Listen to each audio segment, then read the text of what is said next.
ya, neo-Marxis, yaitu orang-orang yang baru menampakkan kembali teori-teori dari Karl Marx.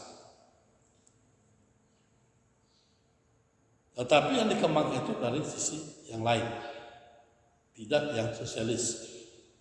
Misalnya yang dikemukakan oleh Ralph Dahrendorf. Bagaimana cara mengatasi sengketa di industri? Ya, dikaji oleh Ralph Dahrendorf. Dia adalah salah satu tokoh neo-Marxis. Ya, yang memimpin perubahan-perubahan. Kemudian muncul lagi di Italia oleh Antonio Gramsci, juga salah satu dari tokoh neo-Marxis. Ya. Ini perkembangan daripada teori-teori sosial.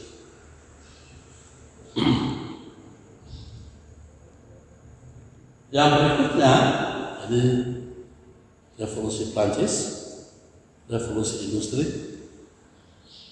munculnya sosialisme, sekarang urbanisasi. Nah, urbanisasi ini tidak sudah revolusi industri tadi. Pada waktu masyarakat pedesaan meninggalkan desa menuju ke kota. Jadi waktu industri terjadi besar-besaran, kaum petani ini meninggalkan desanya berpindah ke kota yang besar-besaran, disebut urbanisasi. Ya, urbanisasi. Ini adalah akibat revolusi. Ya, ada orang yang di desa itu pindah ke kota, kemudian di sana mengalami persoalan, ya, misalnya kepadatan penduduk, polusi yang meningkat, tingkat kemiskinan lalu lintas, ya. Nah, persoalan ini itu dikaji oleh Weber dan Skinner, ya, Weber dan Skinner. Kemudian dari kajian-kajian urbanisasi ini, lalu muncul satu aliran yang disebut dengan aliran Chicago. Aliran Chicago ini di Amerika. Jadi perkembangan yang ada di Amerika lalu itu diadopsi di Amerika. Jadi Amerika juga terjadi industri besar-besaran. Lalu para sosiologi di Amerika di Chicago University membentuk satu kelompok. Di situ ada laboratorium mempelajari tentang urbanisasi perkotaan. Salah satu tokoh yang ada di situ adalah Talcott Parsons. Ya. Talcott Parsons itu adalah ilmuwan Amerika yang belajar ke Jerman, mempelajari teorinya Weber, khususnya teori aksi dari Weber, itu yang dikembangkan di Amerika, maka muncullah yang disebut dengan teori fungsional, ya, teori fungsional. Di Chicago itu ada laboratorium yang mengkaji tentang masalah-masalah urbanisasi. Yang berikut adalah perubahan agama. Bukan agamanya yang berubah, ya, tetapi pemandangan, pemahaman manusia atau masyarakat itu tentang agama. Terjadi pergeseran, ya, terjadi pergeseran. Perubahan ini akibat revolusi politik, revolusi industri dan urbanisasi.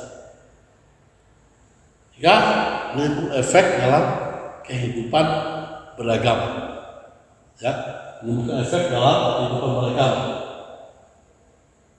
Yang dari pola ini banyak melahirkan pakar-pakar sosiologi, ya, dari kaum yang saleh, aktif dan profesional dalam agama, ya.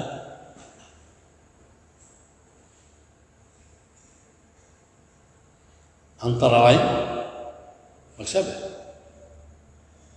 Max Weber itu adalah keturunan Rabi Yahudi.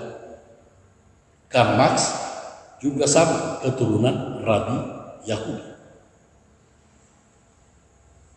Nah, mereka ini mengkaji banyak hal, ya. Begitu juga dengan Durkheim.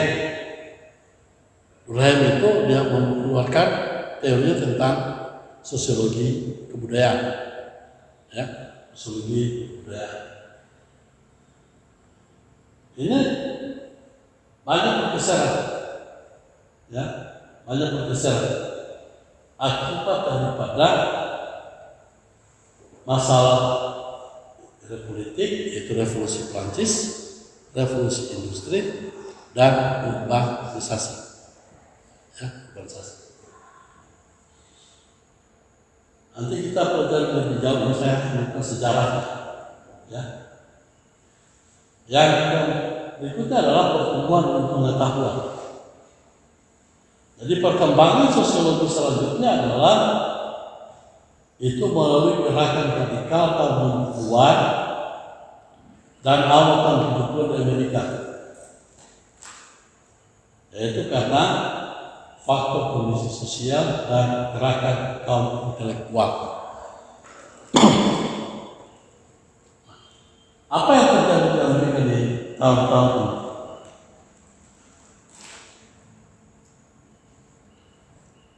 Amerika itu sangat melakukan tentang tindakan rasialis, ya, diskriminasi.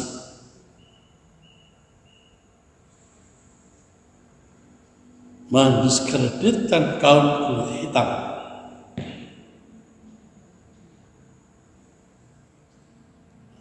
Dan kulit merah. Kulit merah itu adalah penduduk asli aborigin, penduduk asli Amerika. Sekarang mereka sudah kurang sedikit jumlahnya. Ya. Itu muncul ini, ya. Jika terjadi perubahan yang sangat mencolok di Amerika, terutama dalam sistem demokrasi, ya. Sistem demokrasi. Mengapa muncul reaksi itu? Misalnya pada saat Presiden Amerika Abraham Lincoln, dia orang kulit hitam, baru sekian lama dia mati ditembak karena dia kulit hitam, tidak boleh jadi presiden. Itu rasialis.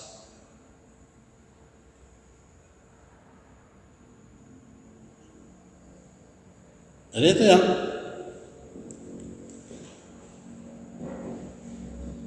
kemudian tadi itu kekuatan yang pertama, jadi perubahan yang pertama, sehingga memunculkan teori-teori sosiologi. Yang kedua adalah kekuatan intelektual tadi yang mulai berkembang di Amerika. Ini mulai muncul, ya, di zaman pencerahan atau berdirinya sosiologi Prancis. Perkembangan intelektual jadi menyikapi tiga fenomena sosial tadi, revolusi politik, kemudian revolusi industri dan urbanisasi, ya. Itu mereka tokoh-tokoh. Kemudian dalam revolusi ini, kekuatan intelektual ini muncullah teori-teori baru yang disebut dengan Renaissance, zaman pencerahan, ya. Zaman Renaissance, zaman pencerahan.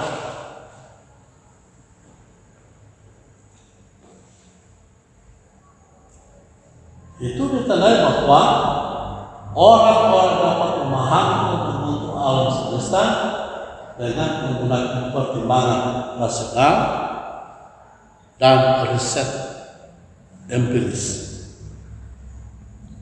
Artinya bahwa riset-riset empiris yang banyak didominasi oleh ilmu alam, ya, banyak didominasi oleh ilmu alam, yang kemudian menuntun daripada ahli sosial untuk melakukan riset-riset empiris itu juga. Nah, pemikiran menonjol dalam masa pencerahan ini yaitu pakar filsafat Prancis, yaitu Montesquieu, ya, dan Rousseau. Mulai berubah, ya, sesudah zaman pencerahan, maka muncul lagi reaksi yang konservatif atas zaman pencerahan. Ini tantangan ini terjadi perubahan di Prancis, terutama di kalangan kaum Katolik. Kaum Katolik di Prancis, yaitu adanya oposisi yang ekstrim, seperti dipelopori oleh Louis de Monan, Joseph de Maistre. Mereka ini menentang zaman pencerahan dan revolusi Prancis. Mereka ingin kembali pada satu proses yang kedamaian, harmoni di abad pertengahan atau sebelum, yang masih di bawah abad ke-18, 17, 15, disebut abad pertengahan. Ya. Mereka mencoba yang masih mau bertahan dengan kondisi-kondisi seperti itu. Nah, sekarang kita masuk pada bagaimana cara kita memahami sosial, filsafat sosial sebagai dasar teori sosiologi.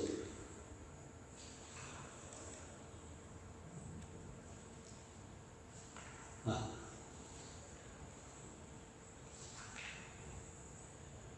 dalam ilmu alam, pemikiran mengenai masyarakat tercermin masyarakat sebagai sesuatu yang alami, yang dapat dalam perkembangannya melahirkan dua hal: perkembangan dari kenyataan sosial yaitu masyarakat itu sendiri, dan perkembangan pemikiran alamiah itu jahat, punya pemikiran. Ya. Apa yang dimaksud perkembangan dari kenyataan sosial?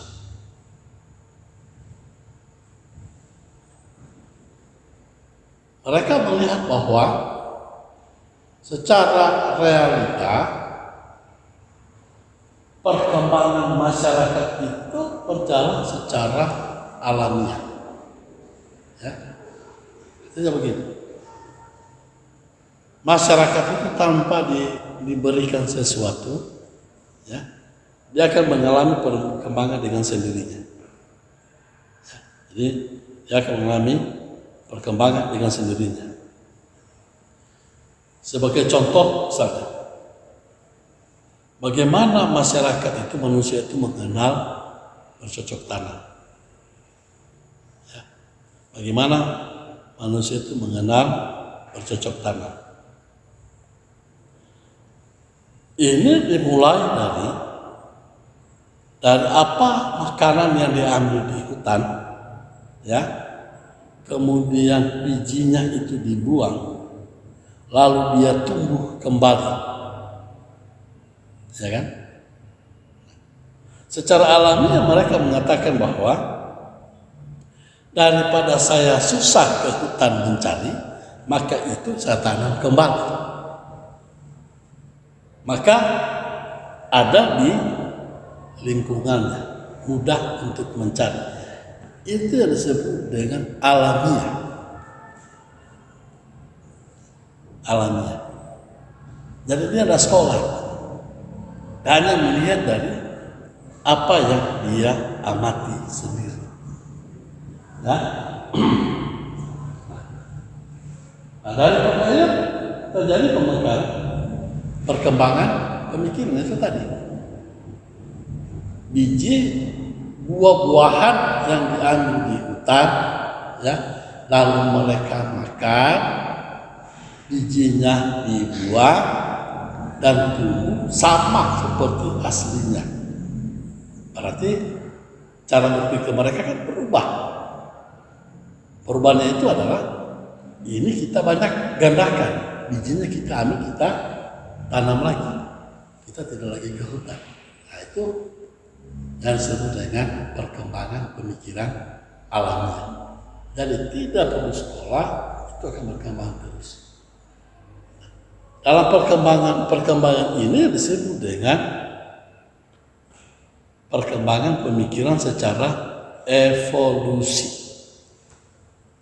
Ya, perkembangan pemikiran secara evolusi yang memakan waktu yang cukup lama. Ya, memakan waktu cukup lama. Kalau kita sekarang sudah revolusi, tidak berpikir lama bisa kita menciptakan sesuatu dengan teknologi. Ya. Nah, tapi ini perkembangan manusia. Kedua, filsafat ilmu yang terbuat berbicara tentang masyarakat itu mulai dari pemikiran para filsuf Yunani tentang masyarakat. Dari filsuf Yunani tentang masyarakat. Kita mulai dari awal pemikiran Yunani. Pemikiran manusia tentang lingkungan itu bersifat magis, tidak kritis. Kemudian dalam perkembangan pemikiran manusia tentang lingkungan mulai bersifat alam maupun bersifat sosial yang bebas dari pemikiran keagamaan dan spekulasi yang bersifat magis. Artinya segala sesuatu itu dikendalikan oleh satu kekuatan yang ada di luar diri manusia. Ya, di luar diri manusia. Itu disebut dengan kekuatan magis. Dalam teori sosial yang lainnya menunjukkan bahwa atau dalam sejarah mengatakan ini adalah pemikiran manusia awal mula yang dia sebut dengan animisme. Animisme.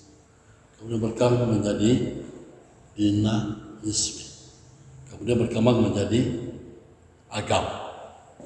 Nanti ada pelajari dalam sosiologi agama. Berdasarkan teori krisis pemikiran tadi, ya, kita akan berpikir bila tumbuh satu persoalan.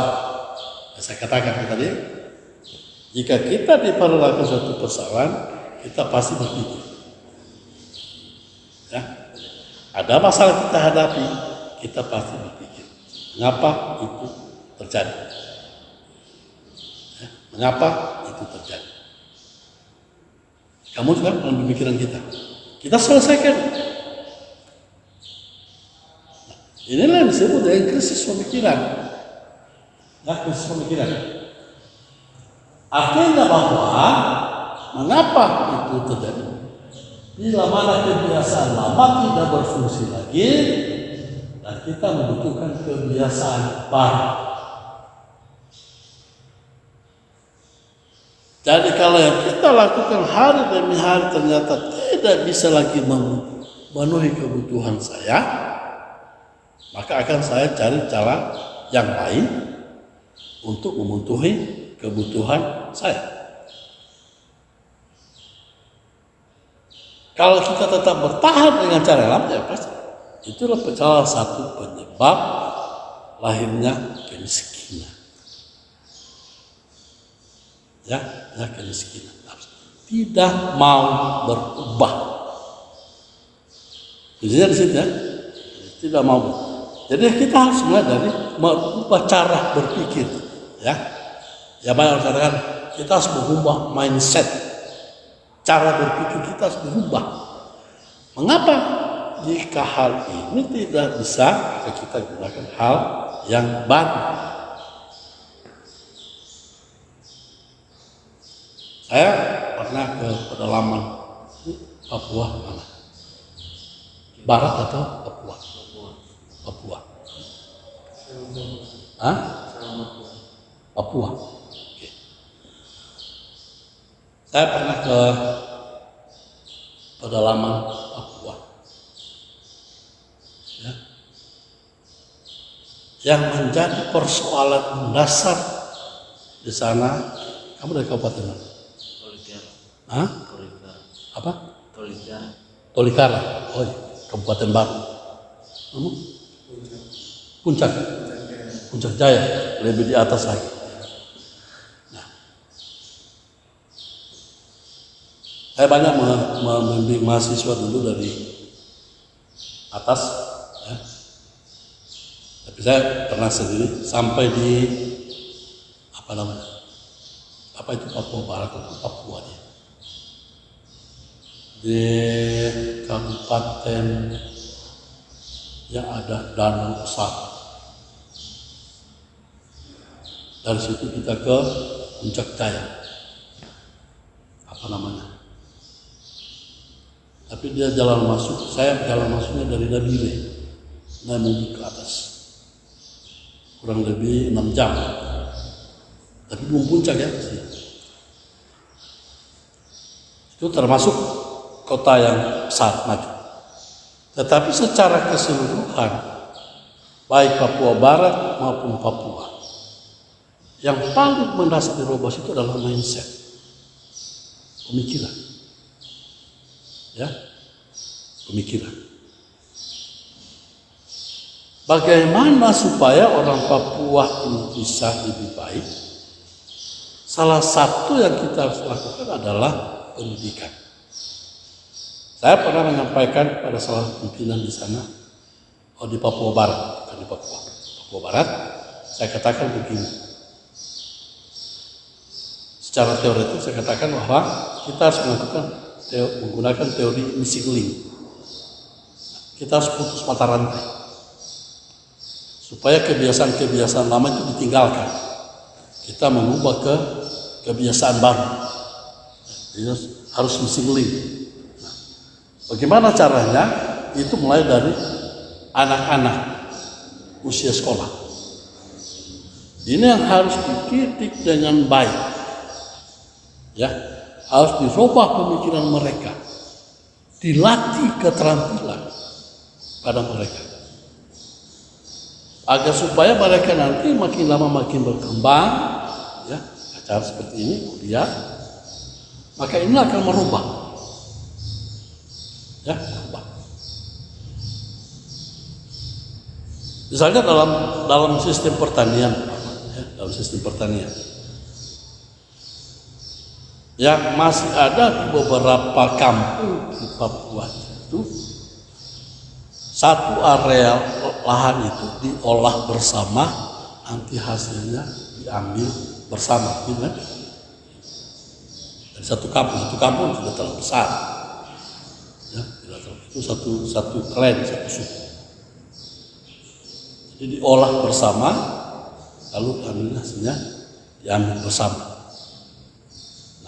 Berbeda dengan kita, lahan kita olah sendiri, kita ambil sendiri, maka kita punya surplus, ya kan? Kita punya kelebihan makanan. Nah, kelebihan itu kita bisa jual. Nah, di Papua di pedalaman itu tidak sampai seperti itu. Nah, itu yang saya katakan harus ada disiplin, putus ini. Lewat dari boleh. Nah, ini salah satunya harus kita menggunakan prinsip teori krisis pemikiran. Kita harus mengubah, ya, cara-cara lama dan memunculkan cara-cara yang baru. Kalau tidak akan proses. Nah, saya kira salah satu cara yang ditempuh oleh Presiden itu adalah membuka akses jalan supaya hubungan antara pedalaman dan pesisir pantai dan perkotaan itu bisa cepat sehingga akses orang untuk sekolah itu bisa. Ya, kita yang di luar Papua agak enak. Anda boleh bayangkan dari satu kampung SMA-nya, SD-nya, kalau dia pindah SMP di kampung yang lain, yang jaraknya itu perjalanan 3-4 jam. Kalau SMA-nya lagi di kota, ya, sehingga banyak orang hanya sampai SD, ya kan? Capek dia gagal. Ya, kalau dia punya keluarga di sana, kan? Yang mereka yang bisa sekolah itu ada dari kelompok-kelompok orang yang mau melakukan perubahan seperti kawan. Saya berharap dari mereka-mereka ini bisa melakukan perubahan pemikiran, ya, melakukan perubahan pemikiran. Potensi sumber daya alam cukup melimpah di Papua. Tapi yang kekurangan adalah sumber daya terlatih. Sumber daya manusianya ada, tapi tidak terlatih. Nah, oleh sebab itu, dengan pembelajaran ini kita melihat bahwa kita harus membutuhkan kebiasaan baru disebut dengan krisis pemikiran. Ya. Nah, ini bisa tumbuh karena mulai dari kebiasaan. Jadi segala sesuatu kalau kita merubah itu harus kebiasaan, dilatih. Sama dengan anak yang mau berjalan, dia berdiri, pegangan, langkah demi langkah, dia melepaskan tangannya, langkah. Itu cara merubah. Jadi tidak otomatis waktu kita sampaikan ini, kita beri pelatihan langsung tidak bisa. Waktu yang cukup panjang. Karena itu kebiasaan. Kebiasaan itu membutuhkan waktu, harus telaten. Yang tidak bisa asal jadi. Nah, itu pelatihan itu harus dijaga. Itu yang tadi. Jadi kalau kebiasaan yang lama itu tidak bisa bertahan, maka kita gantikan dengan kebiasaan baru, ya, sehingga kita menghasilkan lagi satu kebiasaan yang baru. Nah, ini yang disebutnya itu menyebabkan munculnya krisis pemikiran. Nah, ini salah satu penyebab di daerah pedesaan itu tertinggal dari daerah kota. Akhirnya cukup baik juga treatment yang dilakukan oleh Presiden, yaitu dengan cara membangun desa, memberi dana yang besar.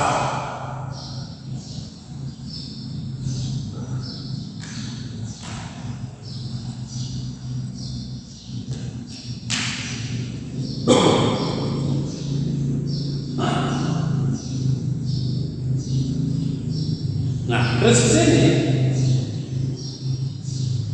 setelah menciptakan sesuatu problema tanpa kemampuan untuk menyelesaikan itu begini.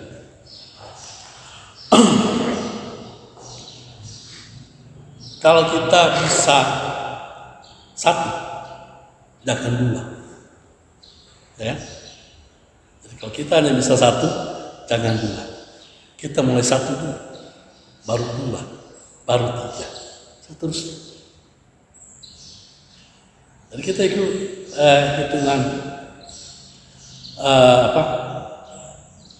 deret hitung 1, 2, 3. Kita mulai 1. Ini dilatih dulu sampai dia bisa. Sama dengan kita melatih anak menghitung 1, 2, 3, 4, 10. Kan dia salah-salah, kita ulang lagi. Karena disebut angka 1 saja dia susah sampai dia jadi. Nah, kalau dia jadi, oke, kita pindah 2. Bertahaplah seperti itu, ya, sehingga kita bisa menyelesaikan persoalan, yaitu bentuk kemampuan kita berpikir. Nah, kemampuan kita berpikir tidak terjadi lompatan, ya, tidak terjadi lompatan, tidak terjadi revolusi, tetapi evolusi. Hanya orang-orang tertentu yang bisa mengalami satu lompatan pemikiran kuantum, ya. Tetapi pada umumnya manusia, terutama di daerah pedesaan dan pedalaman, itu evolusi. Tetapi harus dilakukan, harus dilakukan agar supaya terjadi perubahan. Ya. Berdasarkan tadi perang kedua Kristus tadi, nah, Kristus mempersada kemanusiaan, kita sepakat mengalahkan Athena. Maka mulailah orang Athena berfilsafat, yaitu mulai mengatakan sejauh-jauh mengenai alam yang nyata. Maka lahirlah pemikir-pemikir sosial di Yunani. Ya. Jadi kala itu mereka tidak putus asa, mereka coba berpikir lebih luas. Yunani, Athena itu dikenal sebagai negara yang memiliki peradaban pertama. Negara yang memiliki peradaban pertama. Contohnya Olimpiade pertama di Athena. Olimpiade pertama di Athena, maka selalu orang maju kepada Athena. Ilmu pengetahuan pertama mulai dari Athena, semuanya dari Athena. Ya, nanti orang kita pelajari. Ya, ini saya tutup dulu ini.